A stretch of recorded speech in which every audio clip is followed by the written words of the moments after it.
தெருக்குத்து தெருப்பார்வை அப்படி டி ஜங்ஷன்னா ஒன்றும் இல்லைம்மா. தெருக்குத்து தெருப்பார்வை. ஒரு வீட்டில் வந்து கிழக்கு பார்த்த வீடு அல்லது வடக்கு பார்த்த வீடாக இருந்தால், இப்போ வடகிழக்கில் வடக்கும் கிழக்கும் வரக்கூடிய தெருவானது நல்ல தெருக்குத்து. ம். இப்போ தெற்கு பார்த்த வீடாக இருந்தால், தெற்குல இருந்து தெற்கு பார்த்த வீடு வந்து தெற்குல இருந்து வந்து கிழக்க ஒட்டி நமக்கு வந்து தெரு வருகிறது என்றால், தென்கிழக்கு மூலையில் தெற்கு நோக்கி தெரு வந்தா நல்ல தெருக்குத்து. இப்போ தென்மேற்கு மூலையில் தெற்கு நோக்கியும் மேற்கு நோக்கியும் தெரு வருகிறது என்றால் தவறான தெருக்குத்து. ஓகே. இப்போ வடமேற்கு மூலையில மேற்கு நோக்கி தெரு வந்தால் நல்ல தெருக்குத்து.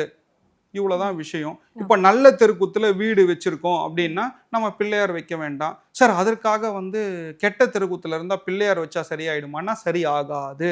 ம். இப்போ உதாரணத்துக்கு வடகிழக்கு மூலையில நல்ல தெருக்கூத்துல இருக்காங்க அப்படின்னா அவங்களுடைய லைஃப் ஆனது மிகப்பெரிய வளர்ச்சியை நோக்கி பயணப்படுவாங்க.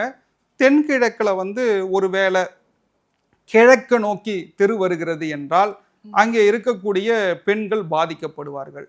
அதாவது வாழா வெட்டியா வீட்டில் இருப்பாங்கம்மா. Okay sir. இப்போ வடமேற்குல வடக்கு நோக்கி தெரு வந்தால் பெண்களுடைய கேரக்டர் அசாசினேட்டட் ஆகும். யார் வீடுலாம் வடமேற்கு வடக்கு நோக்கி தெரு வருகிறதோ அவங்க எல்லாமே வந்து இந்த சினிமா டைரக்டர்ஸ் அல்லது வந்து மிகப்பெரிய வக்கீலா இருப்பாங்க, ஜட்ஜஸா இருப்பாங்க.